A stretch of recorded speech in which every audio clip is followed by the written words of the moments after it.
You're listening to the Law of Attraction Radio Network. Are you tired of the I can't mindset? The I'm not good enough mindset? Do you feel like your negative thoughts control your life? Well, you came to the right place, because in the next 30 minutes, you will learn how to break free from the limiting mindset of anxiety, fear, victimization, depression, trauma, and self-hatred by reprogramming your subconscious mind. It's time to master your mind with Dr. Erika. Hello, good people, and welcome to Master Your Mind with Dr. Erika. Thank you so much for listening and joining me today. Today is a good day. I just want everyone to take a deep breath and just release. And just let all of that negative energy and tension and anxiety and stress, just let it go. Take one more deep breath. And release. I am just excited today. I am so excited with my guest, Miss Jennifer Kauffman, because she is an amazing, courageous woman. And I'm just so excited for you to hear her story. I am a clinical psychologist. I have been in practice for 23 years in mental health. And I know that right now is the time. Everyone needs to know that mental health is not just for those people struggling with anxiety or depression or stress.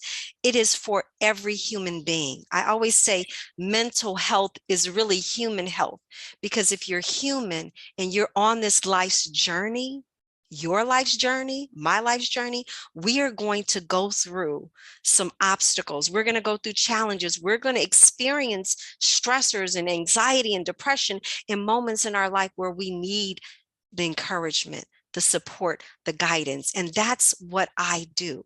That's why I'm here and why I've created this podcast. And so I just want you to know that I am available for coaching. I am available for therapy. And again, I'm a daily user of CBD. You've heard me say it time and time again. If it wasn't for CBD, I don't know how I would have gotten through these last 2 years, because what CBD does for me is it gives me that calm and focus. And that's what I need to be present. And so besides the other daily practices that I do, but CBD definitely calms and focuses me. And just remember, it is the medicinal part of the plant, the hemp plant, without the high. So go to my website. If you want to coach with me, if you want to learn more about CBD, send me an email. The website is healthyminds.expert. Again, my guest today is Jennifer Kauffman. And so I'm just going to read a little excerpt from her new film. Standing mere feet from the first explosion at the 2013 Boston Marathon bombings, Jennifer suffered extreme physical and mental trauma. Told by medical experts she would never fully recover, she began an inspiring endurance run of her own, healing from the inside out with vital guidance from members in mind, body, spirit. Jennifer finds a transformational path through the minefields of her memory, catapulting her to seek purpose, meaning, and freedom. Hoping there's got to be more to life, she perseveres. And so despite Jennifer Kauffman's life's many successes and accomplishments, she's always been in search of more peace, more love, more joy, more money, more passion, and more fulfillment. She is a best-selling author, award-winning results coach, inspirational speaker, executive producer of Emmy award-winning films, and trauma survivor of the 2013 Boston Marathon bombings. Her heart's desire is to inspire impossible transformation in those who truly want to live a life they love, a life where they rise up and thrive. This is Jennifer's wish for all of you. Welcome. it's just, I'm honored to be here with you because I got a little peek of the movie and it is miraculous. So thank you. Thank you, Dr. Erika, for having me. It's a pleasure to be with you and your listeners. And I hope by the end of this interview that your listeners are truly inspired, that no matter what they're dealing with in life, and I mean it, I've come to understand that every person on the planet has experienced trauma. And what we're going to talk about is, what if trauma is a gift? And I never used to believe that. But I have a different perspective now, and I want to share that perspective because my hope and desire is that if people are willing to shift their perspective, they'll rise up from the trauma and they'll actually go on a journey to cultivate and create their best life. Yeah, absolutely. I love that. So just, the thing about this film is that it really walks the viewer through the path of the trauma and what you did and how you at times didn't cope, but then you found the strength within. So just talk to us a little bit about what was that journey like? The journey in the beginning was really challenging. I mean, you have to understand, for me, it was my first time at the marathon. And now I'm born and raised outside of Boston. I went to university in Boston. I worked in Boston. So Boston was like my second home. And so I never in my wildest dreams thought that I would ever experience something like that. So, for me, that was terrifying, right? Because as somebody who was prior to that experience, I was, I lived a really big life. I was, extrovert. I was constantly around people, doing different things. And that experience withdrew me from the world. I was afraid of my own shadow. And so the beginning was terrifying, candidly. And the beginning, I was in search for safety, right? And so there was two things that happened in the very beginning. One is survivor's guilt. I had survivor's guilt. I wondered, why on earth was I spared, especially when I was standing mere feet from one of the young women that died that day? Why was I spared? She was younger than me. She was in her 20s. I was in my 40s. I didn't understand it. And I frankly was like, I don't know how on earth I will ever overcome this. And so I was just like, I don't want to live. I don't want to live. And so I struggled with that in the beginning. I also struggled with, I would contemplate and silently think about how I could take those two young men that placed those bombs and harm them so they wouldn't harm me again or harm anyone else. And that's really something for your viewers to understand, because that was really what happened for me.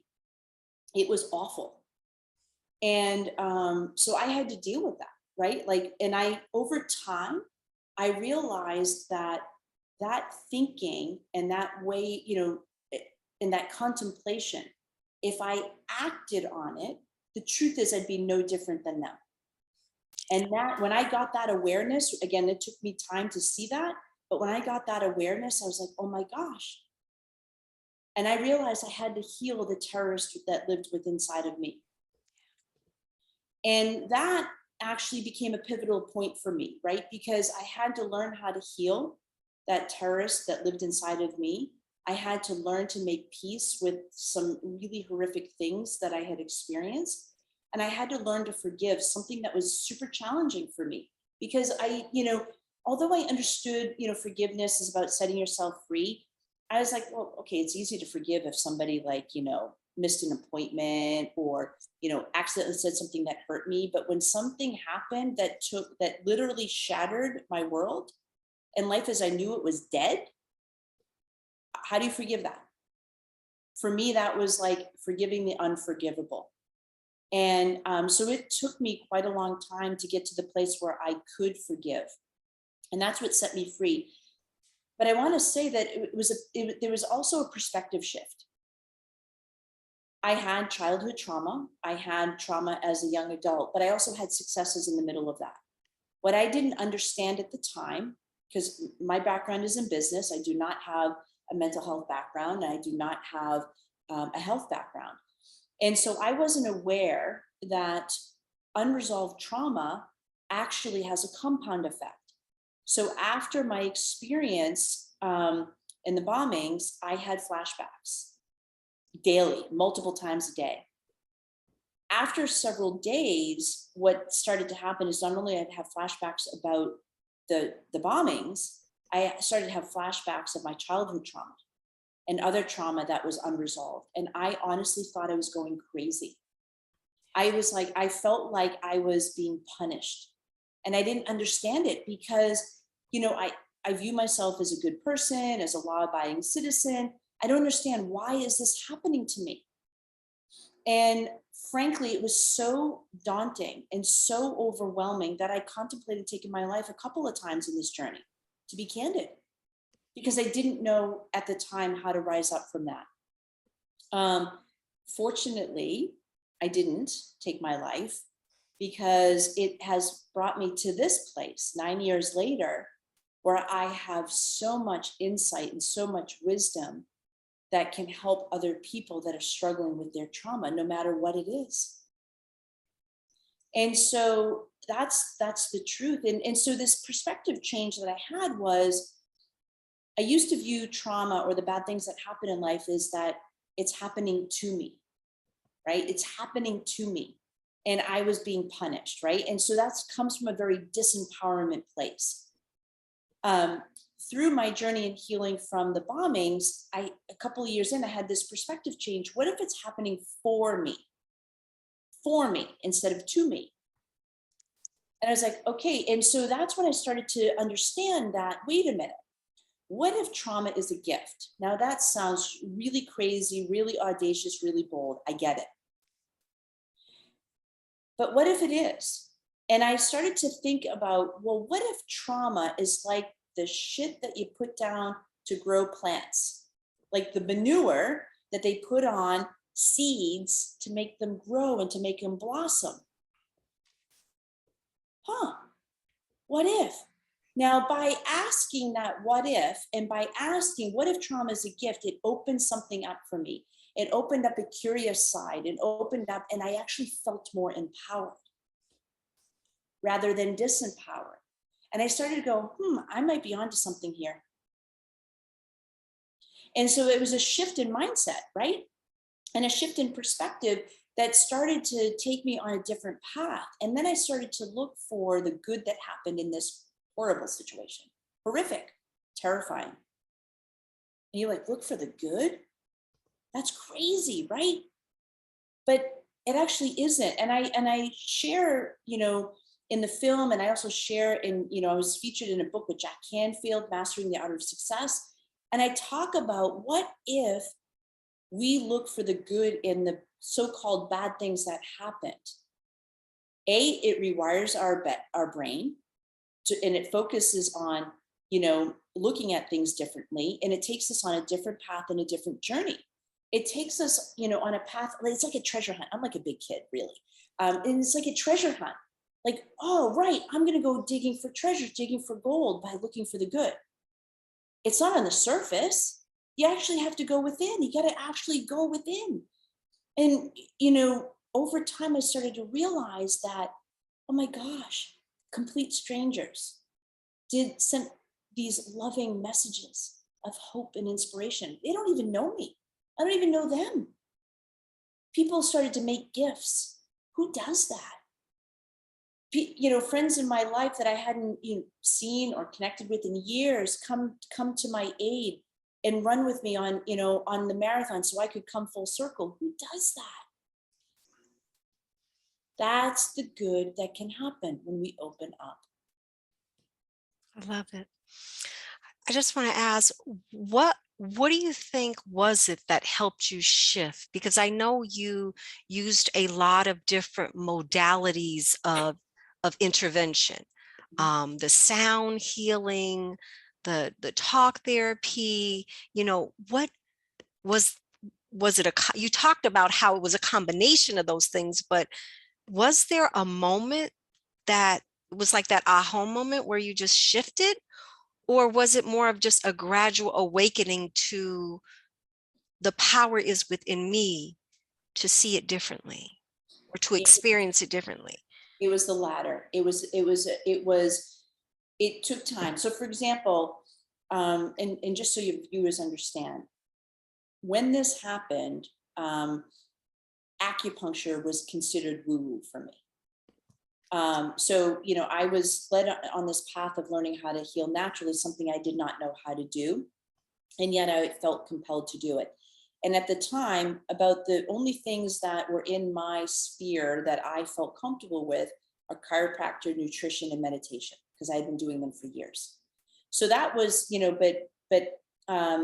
acupuncture played a role, EMDR, which I'm sure you're very familiar with, given your background in as a doctor. But there was this other technique that I had no idea, called brain integration treatment or brain integration therapy. And it's a kinesiology based thing where, for me, it was like somebody turned the pressure valve and released some of the pressure. And so I would have, as I would explore and, these different modalities, I would experience immediate shifts. Either my pain would subside, or the pressure that I felt. I had a lot of information. I had a lot of issues from being so close to the bomb. And so every time I'd have one of these sessions, I would have relief. It was like, oh, finally. Wow. Right. And so for me, it wasn't any one, it was a whole host of them. And I would say to your listeners, look for what resonates for you. Some of the modalities resonated more than others for me. And some I did for a period of time, and then I felt like I was complete with it, and that was fine too. And then something else would show up to go down this path. And, and that, I think that's it, is just stay present. Stay present to, first of all, it takes commitment, a commitment to rise up. And it takes a commitment to know and to understand that we all deserve better. And it starts with us, candidly. And so it's actually, and when we do take that step, I've come to understand it's an act of self-love. And the truth is, I struggled with self-love. We have this inner critic that I later learned was an inner terrorist. I would have totally agreed prior to the bombings. Of course, I got an inner critic. My inner critic is not nice to be with. She's very loving and kind to everyone else, but boy, not to herself. And I didn't realize that inner critic really was a terrorist that lived inside of me. And so what if we actually show love and compassion for ourselves? Now, I will say this, with regards to trauma, I've come to understand this. And again, it took me several years to get here after the bombings. But, prior to my forgiving those two young men that placed the bombs, I had so much hatred and rage for them. And I would silently contemplate how I would want to take their lives. I would silently contemplate wanting them to die. But when I chose to forgive, something shifted. And in that moment, it set me free, number one. Number two, I had an overwhelming amount of peace that came over me, something I did not expect or anticipate.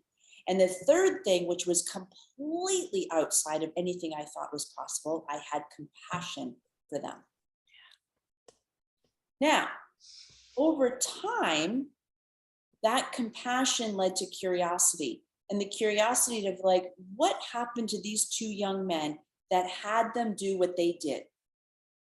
And I learned that they grew up in a war-torn country and that they had bombs that literally raided their neighborhood and where they grew up.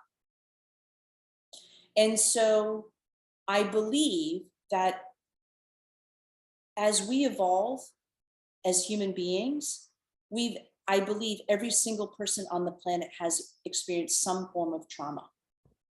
Absolutely. And it's now time to rise up from that trauma and that past so that we can pivot and live a brand new life, one where people are thriving and where frankly, there is no more war and there is no more hunger. and that there's more unity amongst us. There's, and that we're literally collaborating for each other, and helping each other lift up to our greatest potential. And I believe that's possible. But here's the thing, it actually takes being courageous enough to break the cycle, to break the pattern. Be the one, be the change that you want to see in the world. And so it takes courage to do that. But here's the thing, I now have love and compassion for those two young men because they learned hatred. I believe that, I have yet to reconcile in my own brain, about those that were conceived out of rape and out of harm, right? But for the most part, we are born in love. We are, the act of making love, we are born in love. And we learn hate. Yes. And now it's time to actually return to love. Yes. Now, who can love the people that harm them? That's friggin' crazy, right? No, it's actually not. It's not. And it starts with loving ourselves. I want to go back to that because I think that oftentimes people confuse loving yourself with being selfish, or they see it as a bad thing. And same thing with like forgiveness. They see it as a bad thing. Oh, I can't forgive because that'll excuse that person's behavior and it'll make it okay. And so it's like we have these unhealthy beliefs and beliefs that influence our thoughts, our emotions, and our actions in an unhealthy way that don't serve us in a healthy way. Yeah. Can you speak a little bit about, and I know we've got a little bit of time, but just speak about how you were able to love yourself to the point that it allowed you to love, to in that moment of forgiveness, feel love and compassion for the people who committed the terrorist bombing. Yeah, so self-love actually came out of a necessity, candidly. So I shared with you that I experienced a period of time where I had rage. Yeah, I mean, it was rage.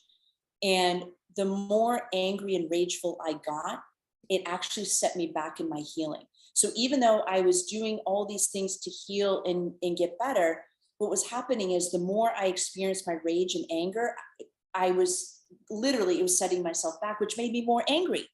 And I was like, which then made me feel worse. So I started to understand that the more anger and rage I allowed myself to experience, I was drinking my own poison. And so I was like, shit, this isn't working. Excuse my French, but I'm like, this isn't working. So like, now what? And so here's the pivot point for me. I thought to myself, I have a niece that looks very much like me. And I thought to myself, how would I treat Megan? Would I yell at her? Would I be upset with her? No. What would I do? I would actually love on her. I would actually listen to her. I would actually embrace her. So then I actually started taking my own advice in how I would treat my niece. And then that's when I started to see a shift. And that was an act of self-love. And then what I realized was then that rage and anger started to dissolve. And over time, it dissipated. Now, it doesn't mean that I don't experience anger today, because I do.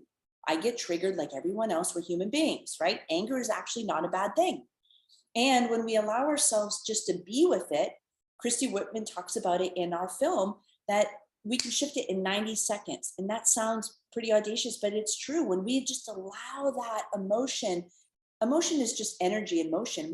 We allow that to come up and crest, and it feels really uncomfortable. Even after all the work I've done, it still feels uncomfortable. But when we can allow it to come up and ride through us and out of us, it shifts. And then we can experience peace and joy and love on the other side of that. I love that concept because I think so many people, and I think you talked a little bit about this too in the beginning of the film, and how people run from their emotions. People run from and avoid dealing with the trauma or the disappointment or the abandonment or the rejection or whatever it is. But when you do that, you can never process it. You never bring it up to feel it, to then process it and let it go. So we live in a society that loves to numb our pain. And as somebody who loved to numb with food, alcohol, prescription medication, and sometimes, there's all different ones that people use, right? It doesn't work, guys. I did it for 42 years. It does not work. Nope. What you have to do is actually face that pain, allow yourself to feel it. And it's not just pain. For me, I had to feel the anger. I had to feel the sadness. I had to feel all those feelings to be able to get to the place where I am today. Yeah. That's the journey, folks. Yeah. And I think that too, people don't listen enough to their bodies, because the emotion is there. It's in your body. So when you've got those aches and pains, it's saying, pay attention. Listen, I'm here and I want to get out. It doesn't want to be there. It wants to be free, just like you do emotionally and psychologically and physically. It wants to release, but you have to open up the door and give yourself permission. And I think some people just don't do. It's like they're not giving themselves permission to feel it, heal it, and release it and let it go. And here's what my belief. Those that choose to do that over a period of time eventually will get sick. They'll eventually form some form of disease. And that's my belief, is that, the more that you don't pay attention to those warning signs, and I view it like a dashboard on a car. When the light goes on the dashboard, do you ignore it? Or do you actually do something about it? And here, when your body is giving you those signals, it is a warning sign. And you might have some period of time, like if you get, like in the car, like if your tire's low, you might be able to go another, 20, 30 miles before you have to get it fixed. You might be able to stretch it out longer, but over time, if you keep ignoring it, it's going to have an impact. And I promise it's worse. It's worse. Yeah. Yeah. I love, how you tell your story, especially in this film. There's got to be more to life. And I love the what ifs. Every turn, it's like, well, what if? And then you switch it. Well, what if I think about it in this way? And, I don't know. I just feel like that to me resonates. What if I thought about the best case scenario? What if I found the good? What if this was meant not to me, but for me? I love that. I love that. You get power back, actually. Okay, we got 2 minutes. I want you to give those last kind of words and nuggets of wisdom, and then let my listeners know where they can find the movie, find the books, and connect with you. So I want to say to your listeners that if you're struggling right now, all it takes is to have hope, right? If you want to lean in and you really want to rise up from whatever it is you're dealing with, the power lives within you. It's not outside of you. So I encourage you, find people like Dr. Erika to connect with, who can actually hold space to listen what you're going through and help you on your healing journey, because you cannot do it alone. I could not do it alone. It took a village of people who were up to the task of helping me to rise up in my vision. And that's the other thing. Align yourself with people who are willing to help you get to where you want to go, not where they want you to go, but where you want to go. That's first and foremost. And listen, guys, if I can do this, anyone can do it. And I mean that. If I can do it, you can do it. If you want to learn more, you can go to my website, jenniferkauffman.com. There's books there. You can access some of the previous films that I've been involved in. If you actually want to see the latest film that just came out called There's Got to Be More to Life, you can go to movies.influencer.me. I'm sure Dr. Erika will share these details with you, but come on this journey with us. We're creating a movement, and the movement is all about rising and thriving. And we want to hear about you and your story and how you did it too. Thank you so much. I just want to say, Jennifer Kauffman, your movie is life-changing, and I just want to encourage everyone to go and see it, because when you see all that she has been through and rised up against and presents now, in her story so boldly, so bravely, so powerfully, you will know that there's got to be more to life, because we're all meant. Yep, go ahead. We're all meant for love. Next film, which will show you there is more to life, but you got to go on this journey first. I love it. I love it. I love it. Thank you so much, Jennifer. I appreciate your time, your beautiful energy, and your journey. Thank you. Thank you, Dr. Erika. It's a pleasure. Thanks for listening to Master Your Mind with Dr. Erika. We will be back next with another terrific episode that will allow you to master your mind. Please visit hemphappier.com for more information about Dr. Erika and CBD oil. See you next week.